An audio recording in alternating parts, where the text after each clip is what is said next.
우리 어린이들 어른 예배 나와서 너무 슬프죠? 예, 어린이 예배는 한 20분, 30분이면 끝나는데, 그치? 벌써 끝날 시간인데 아직 이제 시작하고 있으니 얼마나 슬퍼요. 그치? 자, 오늘 설교 평소보다 짧아요. 근데, 이 유치동부 예배보단 조금 길 거예요. 걱정하지 마요. 내가 설교 어떻게 끝나는지 알지? 하길? 하래요. 이러면 끝나는 거야. 자, 오늘 설교는 조금 이렇게 어린이들 수준에 맞춰서 준비를 했습니다. 유치하다고 생각하지 마시고 잘 들어주세요.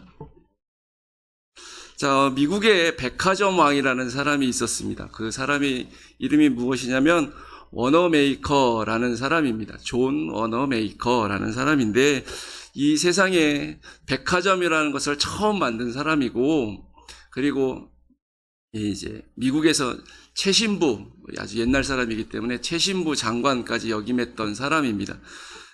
이 사람이 또 67년 동안 주일학교 교사를 했던 사람이기도 합니다. 근데 이제 주일학교 교사를 하는데 대통령이 장관 좀 해주세요라고 이제 부탁을 했는데 이 존 워너메이커가 조건이 하나 있습니다. 그 조건이 뭐냐면 제가 주일학교 교사하는데 방해가 안 되면 장관직 수락하겠습니다. 이렇게 대답을 했습니다. 그러니까 대통령이 그래 주일학교 교사할 수 있는 거 보장해 줄 테니까 장관 좀 해주세요. 그래서 이 장관이 됐습니다. 이 소식을 이제 쫙 퍼졌겠죠.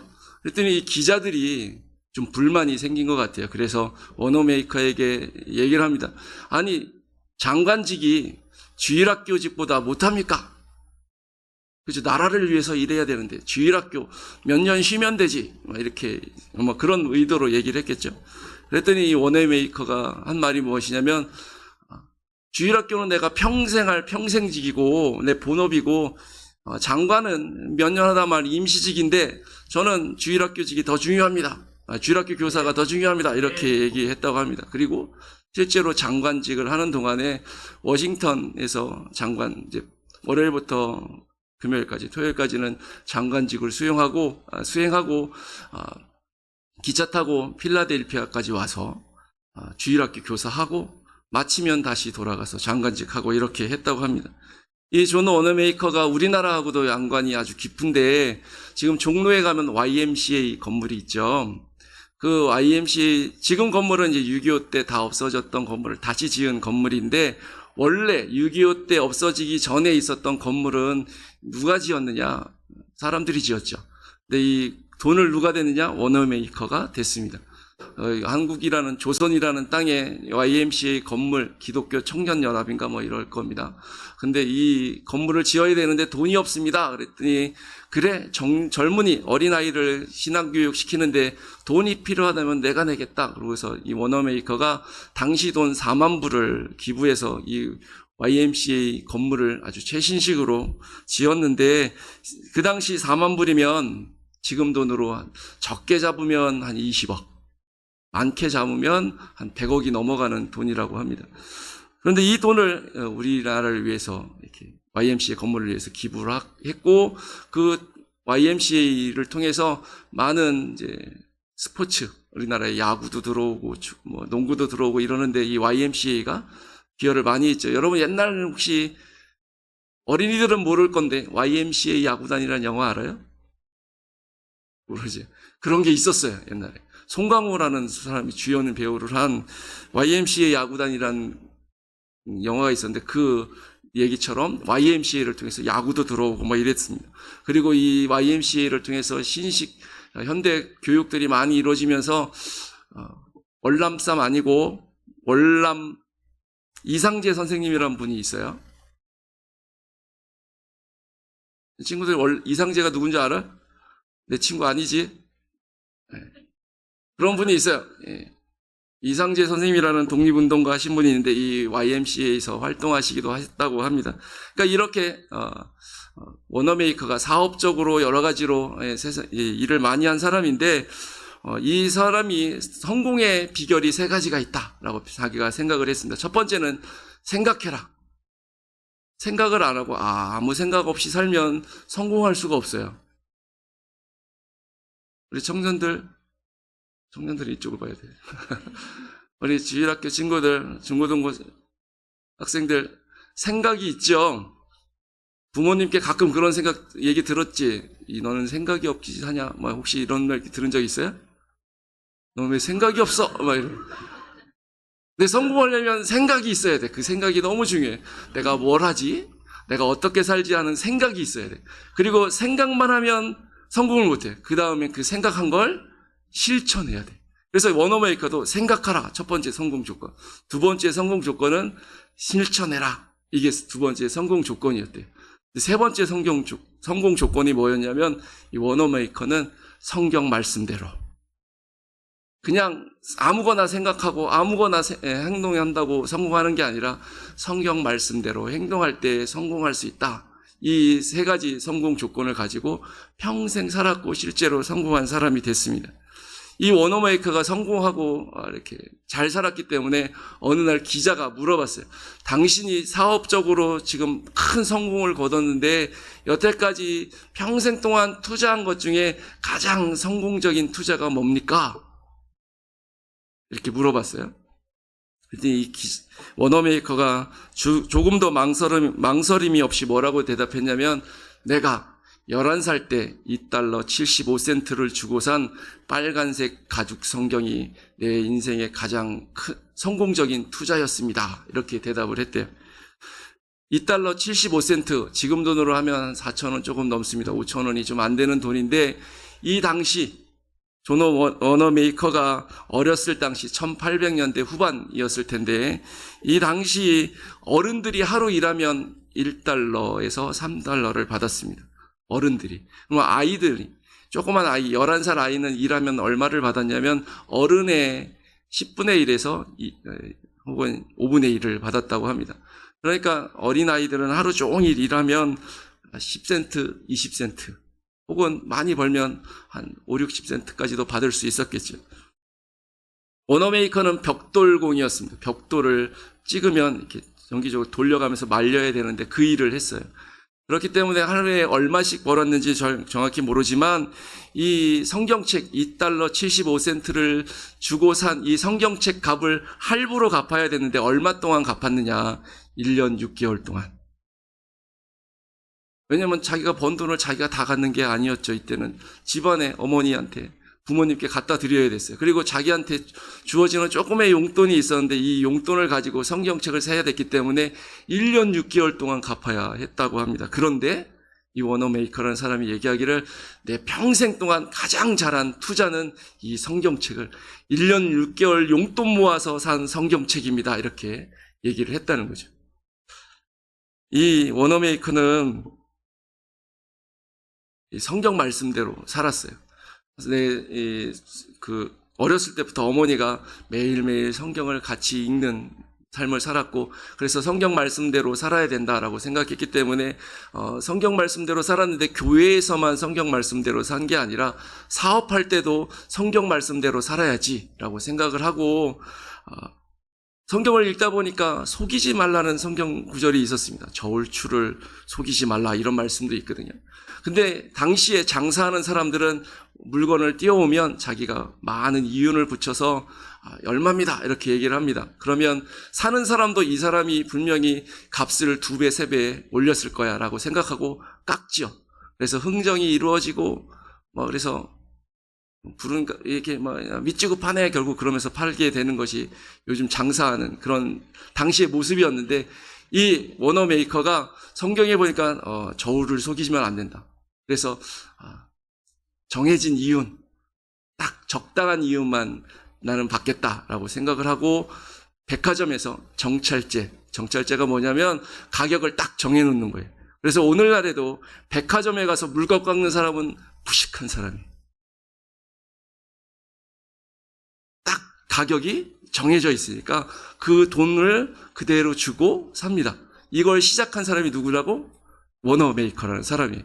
또 성경을 읽다 보니까 내 이웃을 내 몸같이 사랑하라라는 성경 구절을 읽었습니다. 그런데 자기가 이 워너메이커가 어디 가서 물건을 샀는데 괜히 샀네 이렇게 생각되는 것들이 있었습니다. 여러분들도 그런 경우 있잖아요. 그러니까 뭔가 샀는데 이걸 왜 샀지? 마음에 안 들어. 내가 생각했던 것과 달라. 이렇게 생각하면 가서 바꾸고 싶은데 옛날에는 환불제도가 없었어요. 한 번 살면 끝이죠. 그런데 이 워너메이커가 나도 이런 생각을 하니까 다른 사람도 똑같을 거야. 그래서 우리 백화점에서는 환불제도가 있다. 사갔는데 마음에 안 들으면 그대로 갖고 오면 돈을 다시 물려주는 환불제도. 이걸 처음 시작한 사람이 워너메이커입니다. 다 성경에서 감동을 받고 그대로 실천하며 살았다라고 얘기합니다. 이런 워너메이커에 대한 이야기를 기록한 책이 한때 기독교에서 베스트셀러로 팔린 적이 있는데 그 책 이름이 성경이 만든 사람이었습니다. 오늘 설교 제목이 그래서 성경이 만든 사람이에요. 성경이 만든 사람, 이 워너메이커뿐만 아니라 오늘날에 이 땅 가운데 사는 사람, 그리고 기독교 역사상에서 믿음의 사람들은 이 성경 때문에 인생이 바뀌었다, 삶이 바뀌었다, 이렇게 얘기하는 사람들이 너무나 많습니다. 가끔가다 소설책을 감동 있게 보고 인생이 바뀌는 사람이 있어요. 혹은 어떤 귀중한 책이 마음의 양식이 돼서 내 인생을 바꿨다라고 얘기하는 사람들도 있습니다. 그래서 좋은 책을 하나 만나는 것은 인생에 좋은 스승을 만나는 거다라고 얘기할 수 있습니다. 그런데 성경만큼 사람의 인생을 많이 바꾼 책은 없는 듯 합니다. 성경을 읽고 인생을 바꾸고 인생의 바른 길을 걸어가는 사람이 제가 통계를 내보진 않았지만 제일 많다라고 얘기할 수 있습니다. 가장 많이 팔리고 있고 가장 많이 읽고 있고 그 성경을 읽고 가장 많은 사람들이 바뀌었습니다. 근데 이 성경을 읽고 왜 사람들이 바뀌느냐, 그것을 성경에서 가르쳐주고 있는데 디모데후서 3장 14절부터 17절에 그 이유가 자세히 기록되어 있습니다. 디모데후서는 바울이라는 사람이 디모데라는 젊은이에게 자기가 아들처럼 생각하는 그런 제자에게 편지를 쓴 것이 디모데후서, 후서 이렇게 되어 있는데 그 중에 이런 구절이 있습니다. 뭐라고 되어 있냐면 내가 어려서부터 성경을 알았나니 성경은 능히 너로 하여금 그리스도 예수 안에 있는 믿음으로 말미암아 구원에 이르는 지혜가 있게 하느니라. 구원에 이르는 지혜가 있게 하는 것이 성경입니다. 그리고 또 이렇게 얘기합니다. 모든 성경은 하나님의 감동으로 된 것으로 교훈과 책망과 바르게 함과 의로 교육하기에 유익하니 이는 하나님의 사람으로 온전하게 하며 모든 선한 일을 행하는 능력을 갖추게 하려 함이다 라고 말씀해 주고 있습니다. 성경은 하나님의 감동이다 이렇게 말해주고 있어요. 이 감동이라는 말을 우리가 좀 자주 쓰는 말로 우리가 쉽게 좀 직역해서 바꾸면 숨결이다, 호흡이다 이렇게 얘기할 수 있습니다. 오늘날에도 어떤 장인이 물건을 만들면 여기에는 그 사람의 영혼이 혹은 숨결이 깃들여 있습니다 이렇게 표현을 합니다. 이 숨결이 깃들어 있다라는 말은 거기에 이 사람의 모든 그 열정과 마음과 능력이 다 녹아져 있을 때 그것을 가리켜서 숨결이 깃들어 있다 이렇게 얘기하는 것이죠. 성경은 하나님의 숨결이 깃들어 있는 책입니다. 그래서 여기 성경에는 하나님의 사랑이 녹아져 있어요. 이 성경에는 하나님의 마음이 녹아져 있고 성경에는 하나님이 우리를 얼마나 사랑하는지, 그래서 예수님을 보내주시고 우리를 어떻게 구원해 주셨는지 그 이야기가 기록되어 있고 하나님이 어떤 분이신지도 다 기록되어 있습니다. 그래서 성경을 읽을 때 하나님이 어떤 분이시구나 알게 되고 하나님이 나를 얼마나 사랑하시는구나 알게 되고 그래서 구원에 이르는 지혜가 있게 한다라고 말해주고 있는 것이죠. 그리고 그 말씀대로 살아갈 때 하나님이 우리에게 이 성경을 통해서 때로는 잘못할 때 책망도 하시고 또 잘할 때는 칭찬도 해주시고 우리를 바르게 의롭게 교육해 주셔서 우리가 하나님을 믿는 사람으로 온전하게 설 수 있도록, 하나님이 믿는 사람으로 어떻게 살아야 되는지 살고 싶어도 때로는 못 살 때가 있는데 이 성경 말씀이 우리에게 용기를 북돋아주고 해서 그렇게 능력을 갖추게 한다라고 바울이 디모데에게 가르쳐주고 있다는 것이죠. 그리고 이 말이 우리는 사실로 믿습니다. 그래서 성경에 보면 여러 곳에서 사람들에게, 예수 믿는 사람들에게 그 성경을 가르쳐라 라고 얘기합니다. 이 가르친 성경을 가르치고 그 말씀대로 살아가는 것이 유익하기 때문에 많은 사람들에게 성경을 가르쳐라 라고 얘기하는데, 오늘 우리가 읽은 신명기 6장 말씀에도 성경을 가르쳐라 라고 얘기를 해주고 있습니다. 특별히 7절 말씀에 보면 부지런히 가르치고 언제 어디서나 무엇을 하든지 가르쳐라 라고 말씀해 주고 있어요. 그래서 길을 갈 때든지 누웠을 때든지 일어섰을 때든지 앉았을 때든지 언제 어디서나 뭘 하든지 성경을 강론해라, 가르쳐라 라고 말씀해 주고 있습니다. 그래서 우리도 성경을 가르치는 부모가 될 수 있기 원합니다. 성경을 가르침 받았어요? 엄마한테?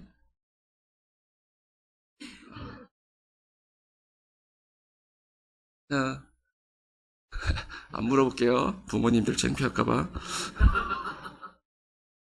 성경을 가르쳐야 되는데, 가르치려면 내가 알아야 가르치죠. 그렇죠?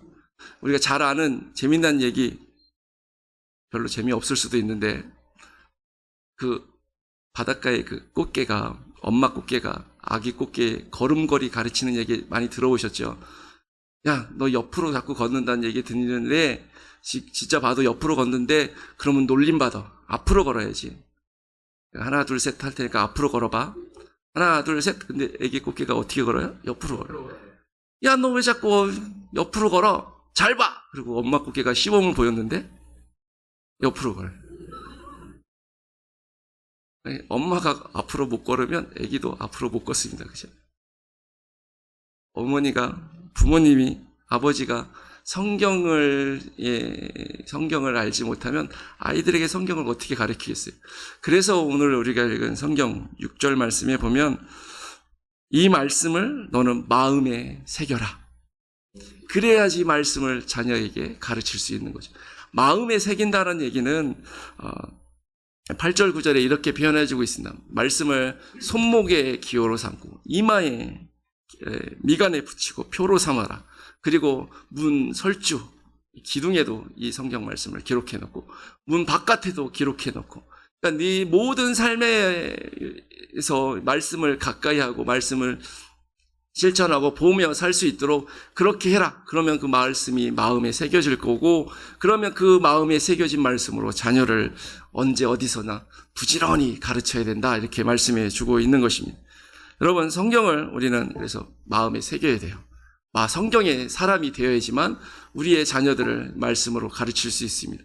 근데 우리의 자녀만 가르치는 것이 아니라 성경에 보면 특별히 마태복음 28장 20절 말씀 같은 데 보면 예수님께서 이렇게 얘기합니다. 너희는 모든 족속에게 가서 그러니까 모든 사람에게 가서 이 말씀을 가르쳐서 내가 너에게 분부한 모든 것을 가르쳐서 지키게 해라. 이렇게 말씀해 주고 있어요.